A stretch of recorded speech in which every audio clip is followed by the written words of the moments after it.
morning. നമ്മുടെ environment and ecology test 2ന്റെ syllabus decoding ആണെന്ന്. അപ്പോൾ നമ്മൾ ആദ്യത്തെ ടെസ്റ്റ് നമ്മൾ കണ്ടിരുന്നു.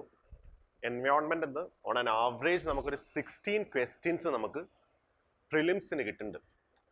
On an average 16 questions. അപ്പം ഈ ഒരു പോർഷൻ്റെ ഇമ്പോർട്ടൻസ് നമുക്ക് ആ നമ്പർ ഓഫ് ക്വസ്റ്റ്യൻസ് നമുക്ക് മനസ്സിലാക്കാം. നമ്മൾ ഫസ്റ്റ് ടെസ്റ്റിന് നമ്മൾ കുറച്ച് സിലബസ് നമ്മൾ ഡീകോഡ് ചെയ്തായിരുന്നു. അപ്പോൾ ഇത് സെക്കൻഡ് ടെസ്റ്റ് ആണ്.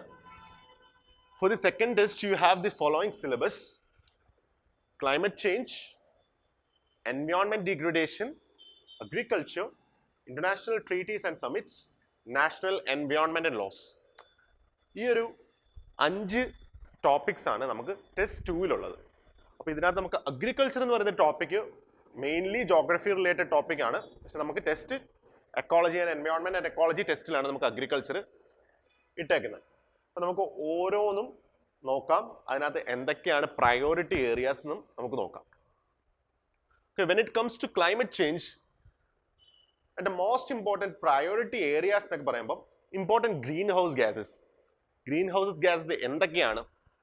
ഫോർ എക്സാമ്പിൾ മീത്തൈൻ ആണെങ്കിലും കാർബൺ ഡൈ ഓക്സൈഡ് ആണെങ്കിലും എന്തൊക്കെയാണ്, അതിൻ്റെ സോഴ്സ് എന്താണ്, അതിൻ്റെ എഫക്ട്സ് എന്താണ്, എല്ലാം നമ്മൾ അറിഞ്ഞിരിക്കണം. അപ്പോൾ ഗ്രീൻ ഹൗസ് ഗ്യാസസ് എന്ന് പറയുന്നത് ഒരു ഇമ്പോർട്ടൻറ്റ് തീമാണ് UPSCയുടെ. The next comes carbon cycle and ozone depletion. നമുക്ക് ഓസോൺ ഡിപ്ലീഷൻ എന്ന രീതിയിൽ ഇപ്പം നമുക്ക് ക്വസ്റ്റ്യൻസ് അധികം കാണുന്നില്ല. But the most important part is ozone depleting substances. Ozone depleting substances, അതിൻ്റെ സോഴ്സസ് ആൻഡ് കോൺസിക്വൻസസ്, അത് ഇപ്പം വളരെ ഇമ്പോർട്ടൻ്റ് ആണ് UPSC പ്രിലിംസിൽ. They are asking questions frequently from ozone depleting substances.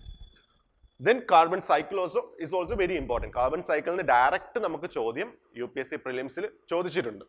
Then it comes carbon capture and sequestration. എങ്ങനെയൊക്കെ നമുക്ക് carbon capture ചെയ്യാം, അല്ലെങ്കിൽ എങ്ങനെയൊക്കെ നമുക്ക് സീക്വസ്റ്റർ ചെയ്യാം, എങ്ങനെ നമുക്ക് സ്റ്റോർ ചെയ്യാം, what are the technologies behind that, അതൊക്കെ നമുക്ക് ഇമ്പോർട്ടൻ്റ് ആണ്.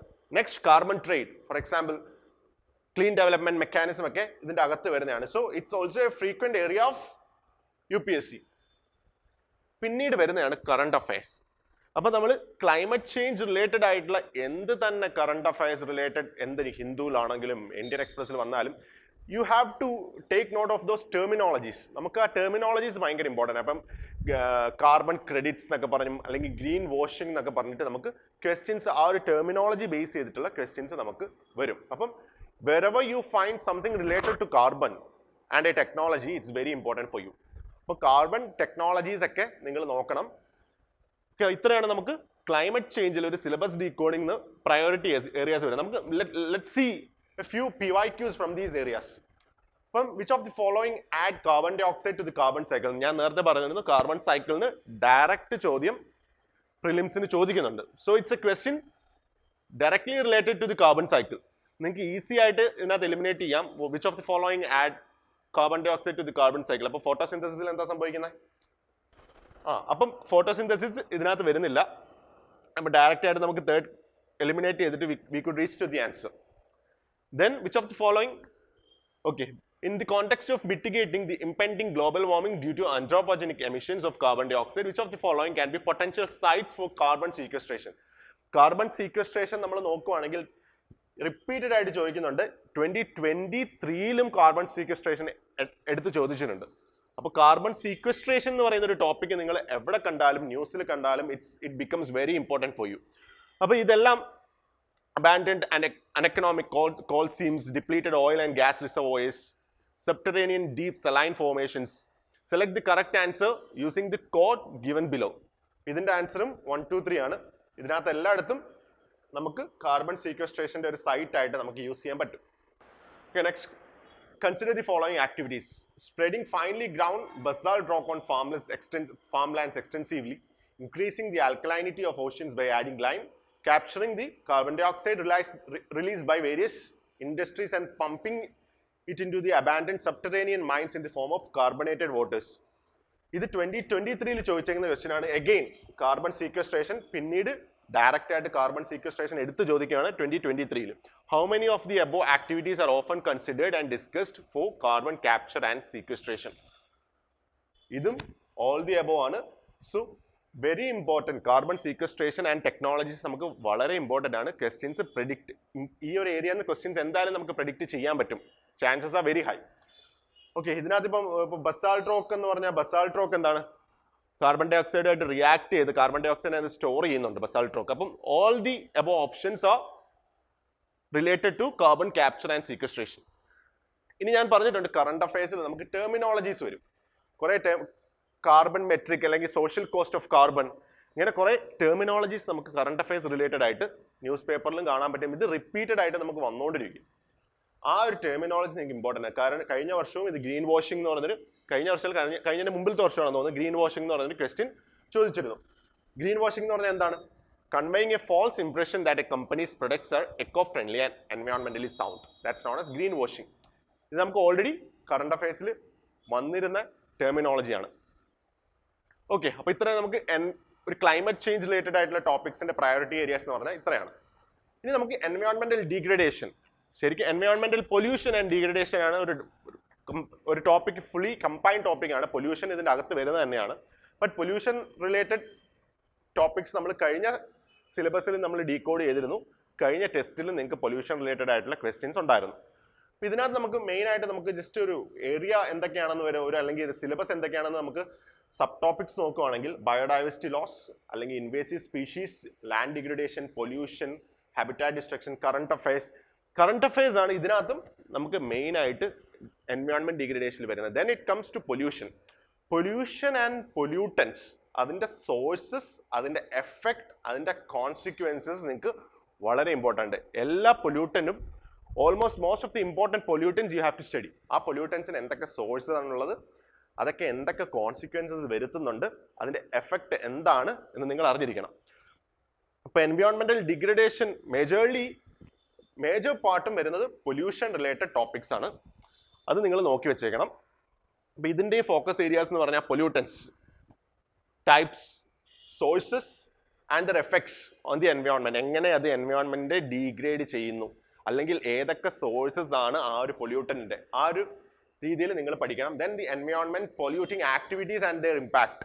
ഇപ്പം കോൾ മൈനിങ് ആയിക്കോട്ടെ, കോൾ വാഷിംഗ് ആയിക്കോട്ടെ, ഇതിൻ്റെയൊക്കെ ഇമ്പാക്റ്റ് എന്താണ്, ആ ആക്ടിവിറ്റീസും അതിൻ്റെ ഇമ്പാക്റ്റ്, ഒരു ആക്ടിവിറ്റി എന്നിട്ട് ഇതൊക്കെ ഇതിൻ്റെ ഇമ്പാക്റ്റ് ആകാം എന്ന രീതിയിലാണ് നമുക്ക് ക്വസ്റ്റ്യൻ ചോദിക്കുന്നത്. പിന്നെ modern technology and there impact on environment. ഇപ്പം നാനോ പാർട്ടിക്കിൾസ്, ആ ഒരു പുതിയൊരു ടെക്നോളജിയാണ്. ആ നാനോ പാർട്ടിക്കിൾസിന്റെ എൻവയോൺമെന്റിലുള്ള ഇമ്പാക്ട് എന്താണ്, നമുക്ക് ഓൾറെഡി ചോദിച്ച ചോദ്യമാണ്. ഓക്കെ, അപ്പോൾ ആ ഒരു രീതിയിൽ നമുക്ക് മോഡേൺ ടെക്നോളജീസും അതിൻ്റെ എൻവയോൺമെന്റൽ ഇമ്പാക്റ്റും നോക്കി വെക്കണം. That's also very important. Then the technologies and methodologies four environment conservation. പുതിയ എന്തൊക്കെ ടെക്നോളജീസ് നമുക്ക് ന്യൂസിൽ കാണുന്നോ അതൊക്കെ നിങ്ങൾക്ക് ഇമ്പോർട്ടൻ്റ് ആണ്. എൻവയോൺമെന്റ് കൺസർവേഷൻ റിലേറ്റഡ് ആയിട്ടുള്ള എന്ത് ടെക്നോളജിയും ആയിക്കോട്ടെ, they will be asking it in the exam. Okay, അതിൻ്റെ ബെനിഫിറ്റ്സ്, അഡ്വാൻറ്റേജസ് ആൻഡ് ഡിസഡ്വാൻറ്റേജസ്, ഇതാണ് നിങ്ങൾ നോക്കി വെക്കേണ്ടത്. ആ ടെക്നോളജീസിൻ്റെ എല്ലാം അഡ്വാൻറ്റേജസും ഡിസഡ്വാൻറ്റേജസും നിങ്ങൾ നോക്കി വെക്കണം. ആ ഒരു സ്റ്റേറ്റ്മെന്റ് ബേസ്ഡ് ആയിട്ടുള്ള ചോദ്യം ഇത്തവണ നിങ്ങൾക്ക് പ്രതീക്ഷിക്കാം, അല്ലെങ്കിൽ reason and assertion type of ചോദ്യങ്ങളും നിങ്ങൾക്ക് ഇത്തവണ പ്രതീക്ഷിക്കാം. ഇതാണ് അപ്പം നമ്മുടെ എൻവയോൺമെന്റ് ഡിഗ്രഡേഷന്റെ ഫോക്കസ് ഏരിയാസ്. നമുക്ക് കുറച്ച് ക്വസ്റ്റ്യൻസ് നോക്കുകയാണെങ്കിൽ among the following. Okay, methane and nitrous oxide related, പൊല്യൂട്ടൻസിന് റിലേറ്റഡ് ആയിട്ടുള്ള ചോദ്യമാണ് നമുക്കിവിടെ കാണാൻ പറ്റുന്നത്. Next comes consider the following statements: other than those made by humans, nanoparticles do not exist in nature. അപ്പം പുതിയ ടെക്നോളജിയും അതിൻ്റെ ഇമ്പാക്റ്റും അത് നമുക്ക് വളരെ ഇമ്പോർട്ടൻ്റ് ആണ് എൻവയോൺമെന്റിൽ. Nano particles of some metallic oxides are used in the manufacture of some cosmetics. Okay, nano particles of some commercial products which enter the environment as unsafe for humans. ഇപ്പം ഇതിനകത്ത് ആദ്യത്തെ ഒരു സ്റ്റേറ്റ്മെന്റ് നമുക്ക് പറയാൻ പറ്റില്ല, they will exist in nature. Okay, അപ്പോൾ ഇതിൻ്റെ answer എന്ന് പറഞ്ഞാൽ 2 and 3 ആണ്. അപ്പം പുതിയ ടെക്നോളജിയും അതിൻ്റെ ഇമ്പാക്റ്റും അതിൻ്റെ കോൺസിക്വൻസസ്, അതിൻ്റെ എഫക്ട്സ്, എൻവയോൺമെന്റിനെ എങ്ങനെ അത് ഡീഗ്രേഡ് ചെയ്യും, ആ രീതിയിൽ നിങ്ങൾ പഠിക്കണം. പിന്നെ magnetite particles suspected to cause neuro generative problems are generated as environment pollutants from which of the following. Sources ആണ് ചോദിച്ചേക്കുന്നത്. എന്തിൻ്റെയാണ്? മാഗ്നറ്റൈറ്റ് പാർട്ടിക്കിൾസിൻ്റെ. അപ്പോൾ ഈ സോഴ്സസ് എഫക്ട്സ് കോൺസിക്വൻസ് ആ രീതിയിൽ നിങ്ങൾ പ്രയോറിറ്റൈസ് ചെയ്ത് തന്നെ പഠിക്കണം. ഇതിൻ്റെ ആൻസറും 1, 2 and 4 ആണ്. Brakes of motor vehicles, then engines of motor vehicles, then comes telephone lines. 1 to 4 അല്ലേ, സോറി, പവർ പ്ലാന്റ്സ്. അപ്പോൾ ഈ ഒരു രീതിയിൽ നിങ്ങൾക്ക് പഠിക്കാം. അപ്പോൾ നിങ്ങൾ പഠിക്കുമ്പോൾ ഈ എല്ലാ സംഭവങ്ങളും ഈ A to Z പഠിക്കണമെന്നല്ല പറയുന്നത്. ചില ടോപ്പിക്സിന് അതിൻ്റേതായിട്ടുള്ള പ്രയോറിറ്റി ഏരിയാസ് ഉണ്ട്. ആ പ്രയോറിറ്റി ഏരിയാസിന് നിങ്ങൾ കുറച്ചും കൂടെ ഊന്നൽ കൊടുത്ത് അത് കുറച്ചുകൂടെ ഫോക്കസ് ചെയ്ത് പഠിക്കുക. ഓക്കെ, പിന്നെ വരുന്നത് in rural road construction the use of which of the following is preferred for ensuring എൻവയോൺമെന്റൽ sustainability or to reduce carbon print. ഏതൊക്കെ പുതിയ ടെക്നോളജീസ് അല്ലെങ്കിൽ ഏതൊക്കെ ന്യൂവാൻസസ് ഉണ്ട് എൻവയോൺമെന്റൽ കൺസർവേഷന്, ആ ഒരു രീതിയിലും നമുക്ക് ക്വസ്റ്റ്യൻസ് വരും. അപ്പോൾ ഇങ്ങനെയാണ് നമുക്ക് കൂടുതലായിട്ട് എൻവയോൺമെന്റ് ഡീഗ്രഡേഷൻ ആ ടോപ്പിക്കിൽ നിന്ന് ക്വസ്റ്റ്യൻസ് വരുന്നത്. Then comes agriculture. അടുത്ത ടോപ്പിക്ക് നമുക്ക് അഗ്രികൾച്ചർ വരുന്നത്. അഗ്രികൾച്ചർ ഒരു ജോഗ്രഫി റിലേറ്റഡ് ടോപ്പിക്കാണ് അല്ലെങ്കിൽ സബ്ജക്റ്റാണ്. സെപ്പറേറ്റ് ആയിട്ട് തന്നെ നമുക്ക് അഗ്രികൾച്ചർ പഠിക്കാൻ പറ്റും. So in agriculture what you have to see, എന്തൊക്കെ ഗവൺമെന്റ് സ്കീംസ് ഉണ്ട്. ഇപ്പം നമുക്ക് മില്ലറ്റ്സിന് എന്തൊക്കെ സ്കീമുണ്ട്, പൾസസിന് എന്തൊക്കെ സ്കീമുണ്ട്. ആ ഒരു important government schemes for the past 2 years നിങ്ങൾ നോക്കി വെച്ചേക്കണം, എസ്പെഷ്യലി ഫോർ അഗ്രികൾച്ചർ. എന്നിട്ട് ഇതിൻ്റെ ട്രെൻഡ് നോക്കണം. സെക്കൻഡ് എന്താണ്, ഓരോ ക്രോപ്സിൻ്റെ ട്രെൻഡ്, അത് കൂടി അതിൻ്റെ പ്രൊഡക്ഷൻ കൂടി അതിൻ്റെ പ്രൊഡക്ഷൻ കുറഞ്ഞു, അല്ലെങ്കിൽ ഓരോ ക്രോപ്സിൻ്റെ പിന്നെന്താണ് നോക്കേണ്ടത് നിങ്ങൾ, ഹു ഈസ് ലാർജസ്റ്റ് പ്രൊഡ്യൂസർ, ഏതൊക്കെ ബെൽറ്റിലാണ് ഒരു പെർട്ടിക്കുലർ ക്രോപ്പ് നമുക്ക് ഇന്ത്യയിൽ ഗ്രോ ചെയ്യുന്നത്, ഏതൊക്കെ ക്ലൈമാറ്റിക് കണ്ടീഷൻസിലാണ് ആ ക്രോപ്പ് ഗ്രോ ചെയ്യുന്നത്, അല്ലെങ്കിൽ ഏത് സോയിൽ ടൈപ്പിലാണ് ആ ക്രോപ്പ് ഗ്രോ ചെയ്യുന്നത്. ക്രോപ്സ് എന്ന് പറയുന്ന ഒരു പോർഷൻ നമുക്ക് സ്റ്റാറ്റിക് പോർഷനാണ്, സ്റ്റാറ്റിക് ടോപ്പിക്കാണ്. എന്തൊക്കെ ക്രോപ്സ് ഏതൊക്കെ റീജിയനിൽ വരുന്നുണ്ട്, ഏതൊക്കെ സോയിൽ ടൈപ്സിൽ വരുന്നുണ്ട്, ആ രീതിയിൽ നിങ്ങൾ ഓരോ ക്രോപ്സും നിങ്ങൾ പഠിച്ചിരിക്കണം. എൻവയോൺമെന്റിൽ നമുക്ക് എടുത്ത് ചോദിക്കുന്നുണ്ട്, കോട്ടൺ ചോദിക്കുന്നുണ്ട്, ഷുഗർ കെയിൻ ചോദിക്കുന്നുണ്ട്, റൈസ് ചോദിക്കുന്നുണ്ട്, ഇതെല്ലാം നമുക്ക് ചോദിക്കുന്നുണ്ട്. അപ്പോൾ ഇത് നമുക്ക് സ്റ്റാറ്റിക് ടോപ്പിക്കാണ്. പിന്നെ വരുന്ന കൾട്ടിവേഷൻ ടൈപ്സ് ഓഫ് ഫാമിംഗ്, പുതിയ ടൈപ്സ്, സബ്സിസ്റ്റൻറ്റ് ഫാമിംഗ് ആയിക്കോട്ടെ, ഇൻറ്റൻസീവ് ഫാമിംഗ് ആയിക്കോട്ടെ, സീറോ ബഡ്ജറ്റ് നാച്ചുറൽ ഫാമിംഗ് ആയിക്കോട്ടെ, ഓർഗാനിക് ഫാമിംഗ് ആയിക്കോട്ടെ, ഇതിൻ്റെ എല്ലാ ടൈപ്പ് ഓഫ് ഫാമിങ്ങിലും നിങ്ങൾ അഡ്വാൻറ്റേജസ് ആൻഡ് ഡിസഡ്വാൻറ്റേജസ് ഈ 2 രീതിയിൽ നിങ്ങൾ പഠിച്ചേക്കണം. ബെനിഫിറ്റ്സ് പിന്നെ ഡിസഡ്വാൻറ്റേജ്, ഇത് 2 നിങ്ങൾ അറിഞ്ഞിരിക്കണം. ഓർഗാനിക് ഫാമിങ്ങിൽ നമ്മൾ കെമിക്കൽ ഫെർട്ടിലൈസേഴ്സ് യൂസ് ചെയ്യുന്നുണ്ടോ, അല്ലെങ്കിൽ സീറോ ബഡ്ജറ്റ് നാച്ചുറൽ ഫാമിങ്ങിൽ നമ്മൾ കെമിക്കൽ ഫെർട്ടിലൈസേഴ്സ് യൂസ് ചെയ്യുന്നുണ്ടോ, അപ്പോൾ ഇത് 2ലുള്ള ഡിഫറൻസസും നിങ്ങൾ അറിഞ്ഞിരിക്കണം.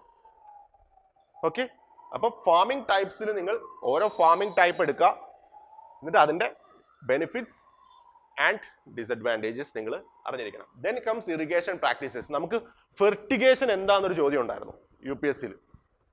വാട്ട് ഈസ് ഫെർട്ടിഗേഷൻ എന്ന് പറഞ്ഞിട്ട് ഒരു ചോദ്യം 2021 തോന്നുന്നു ഡയറക്റ്റ് ചോദിച്ചിട്ടുണ്ട്. അപ്പോൾ ഇറിഗേഷൻ പ്രാക്ടീസസ് നമുക്ക് ഇമ്പോർട്ടൻ്റ് ആണ്. വെൽ ഇറിഗേഷൻ ആയിക്കോട്ടെ, ട്യൂബ് ഇറിഗേഷൻ ആയിക്കോട്ടെ, സ്പ്രിങ്കിൾ ആയിക്കോട്ടെ, ഡ്രിപ്പ് ആയിക്കോട്ടെ, ഇതെല്ലാം നമുക്ക് ഇമ്പോർട്ടൻ്റ് ആണ്. So you will have to see all those irrigation practices. Then comes to soil types. Soil types direct നമുക്ക് UPSC NCERTs തന്നെ നിങ്ങൾ കവർ ചെയ്താൽ മതി, നമുക്ക് വേറെ ഒരു സോഴ്സും വേണ്ട.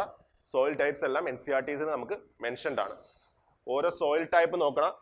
നമുക്കറിയാമല്ലോ, ചോദിക്കുന്നുണ്ട്, ഡെക്കാൻ ട്രാപ്സിൻ്റെ ഒക്കെ ചോദ്യങ്ങൾ വന്നിട്ടുണ്ട്. അപ്പോൾ സോയിൽ ടൈപ്സ് നോക്കുക, അത് ഏത് റീജിയനിലാണെന്ന് കാണാൻ പറ്റുന്നത്. മാക്സിമം അത് മാപ്പിൽ തന്നെ നിങ്ങൾ നോക്കി വെക്കുക, ഏത് റീജിയനിലാണ് ആ ഒരു particular type of soil. Black cotton അല്ലെങ്കിൽ റെഗൂർ സോയിൽ എവിടെയാണ് കാണാൻ കഴിയുന്നത്, ലാറ്ററൈറ്റ് സോയിൽ എവിടെയാണ് കാണാൻ കഴിയുന്നത്. അപ്പം ഇതിനകത്ത് എത്രത്തോളം നമുക്ക് ക്രോപ്പ് പ്രൊഡക്ഷൻ നടക്കുന്നുണ്ട്. അപ്പോൾ ഇതെല്ലാം കമ്പൈൻഡ് ആയിട്ട് പഠിക്കുന്നത്. ഈ ഒരു ടൈപ്പ് ഓഫ് സോയിൽ എന്തൊക്കെ ക്രോപ്സ് ആണ് കൾട്ടിവേറ്റ് ചെയ്യുന്നത്, ആ രീതിയിലാണ് നിങ്ങൾ പഠിക്കേണ്ടത്. കാരണം ഇതെല്ലാം കമ്പൈൻഡ് ആയിട്ടായിരിക്കും ചിലപ്പോൾ ചോദ്യം വരുന്നത്.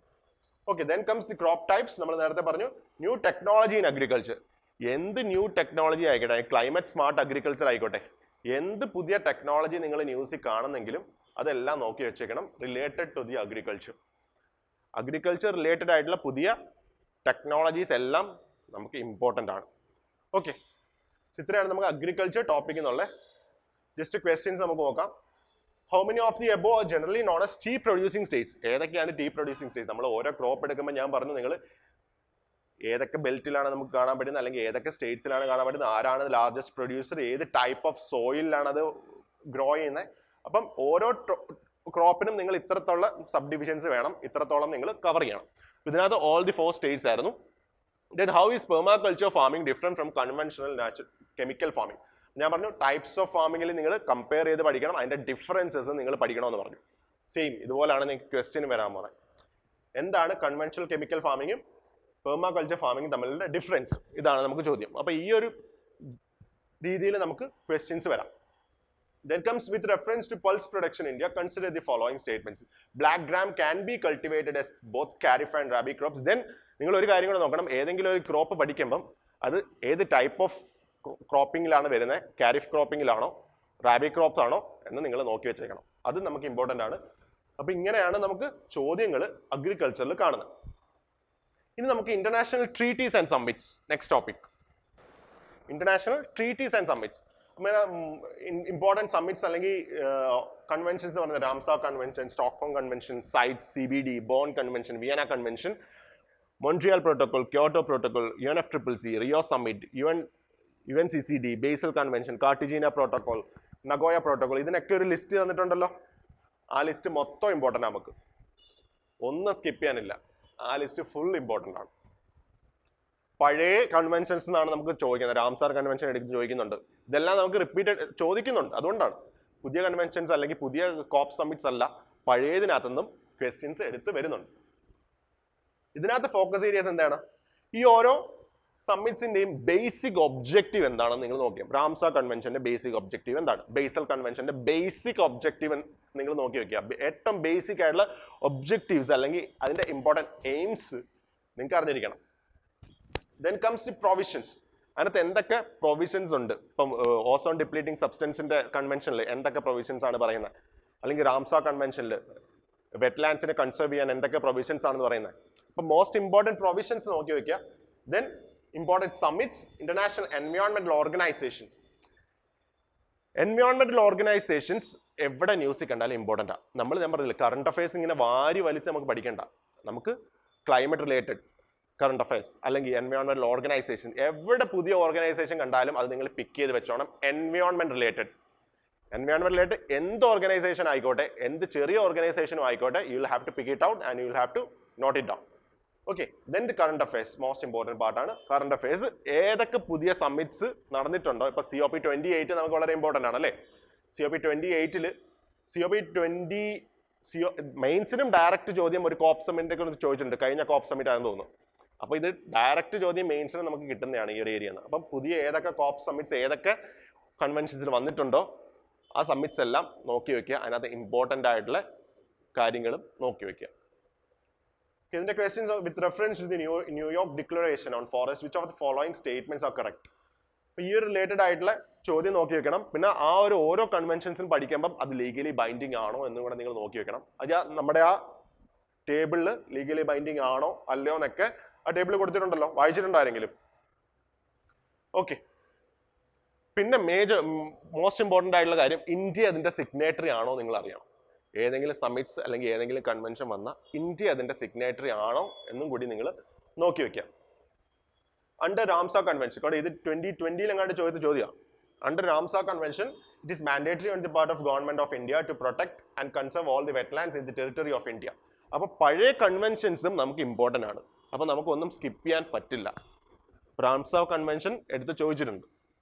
Next come national environment laws. എൻവയോൺമെന്റിൽ UPSCയുടെ ഒരു ഇമ്പോർട്ടൻറ്റ് തീമാണ് എൻവയോൺമെന്റ് ലോസ് എന്ന് പറയുന്നത്. ഇമ്പോർട്ടൻറ്റ് എൻവയോൺമെന്റ് ലോസ് എന്ന് പറയുന്ന forest act of 1927, wild life protection act of 1972, water act of 1974, air act of 1981, EPA 1986, forest rights act of 2006 ആണ്, sorry, green tribunal act of 2010. അപ്പോൾ ഇത്രയാണ് ഇമ്പോർട്ടൻറ്റ് ആക്ട്സ് എന്ന് നമുക്ക് പറയാനുള്ളത്. ഈ ഒരു ഇമ്പോർട്ടൻറ്റ് ആക്ട്സ് ഒക്കെ നമ്മൾ മോസ്റ്റ് ഓഫ് ദി ആക്ട്സ് നമ്മൾ ക്ലാസ്സിൽ പറഞ്ഞു പോയിട്ടുണ്ട്. നിങ്ങൾക്ക് നോട്ട് വന്നിട്ട് തന്നിട്ടുണ്ട്. ഇതിനകത്ത് നമ്മളൊരു ഡയമെൻഷൻസ് അല്ലെങ്കിൽ പ്രയോറിറ്റി ഏരിയാസ് ഉണ്ട്. ആ ഒരു ആക്ട്സിലും എന്തൊക്കെയാണ് പഠിക്കേണ്ടത്, അതിൻ്റെ ബേസിക് ഫിലോസഫി അല്ലെങ്കിൽ ആക്ടിൻ്റെ ഒബ്ജക്റ്റീവ് എന്താണ്. അപ്പോൾ ഇപ്പം നമുക്ക് wild life protection act of 1972 എടുത്ത് നോക്കുകയാണെങ്കിൽ അതിൻ്റെ ബേസിക് ഒബ്ജക്റ്റീവ് എന്ന് പറഞ്ഞാൽ കൺസർവേഷൻ ഓഫ് ഫ്ലോറ ആൻഡ് ഫോണയാണ്. അപ്പോൾ ഓരോ ആക്ടിൻ്റെയും ബേസിക് ഒബ്ജക്റ്റീവ് നിങ്ങൾ അറിഞ്ഞിരിക്കണം. ദെൻ ഏത് മിനിസ്ട്രിയാണ് ഇൻവോൾവ് ചെയ്തേക്കുന്നത്. സപ്പോസ് നമ്മൾ ഫോറസ്റ്റ് റൈറ്റ്സ് ആക്ട് ഓഫ് 2006 നോക്കുവാണെങ്കിൽ യു വിൽ സേ അത് എൻവയോൺമെന്റ് മിനിസ്ട്രിയുടെ അണ്ടറിലാണെന്ന് പറയും. അല്ല, അത് ട്രൈബൽ മിനിസ്ട്രിയുടെ അണ്ടറിലാണ് വരുന്നത്. അപ്പോൾ ആ ഒരു രീതിയിൽ നമ്മൾ ഏതൊക്കെ ആക്ട് ഏതൊക്കെ മിനിസ്ട്രിയുടെ അണ്ടറിലാണ് വരുന്നത്. ദെൻ അതിനകത്തുള്ള ഇമ്പോർട്ടൻറ്റ് പ്രൊവിഷൻസ്, ഇപ്പം വൈൽഡ് ലൈഫ് പ്രൊട്ടക്ഷൻ ആക്ടിൽ തന്നെ എങ്ങനെ ഏതൊക്കെ പ്രൊട്ടക്റ്റഡ് ഏരിയാസ് ആണ് ഫോം ചെയ്തേക്കുന്നത്, അല്ലെങ്കിൽ എന്താണ് ക്രിട്ടിക്കൽ വൈൽഡ് ലൈഫ് ഹാബിറ്റ് ഏത് ആക്ടിലാണ് വരുന്നേക്കുന്നത്. അപ്പോൾ ഓരോ ആക്ടിൻ്റെ അണ്ടറിലെയും ഇമ്പോർട്ടൻറ്റ് പ്രൊവിഷൻസ് നമ്മൾ അറിഞ്ഞിരിക്കണം.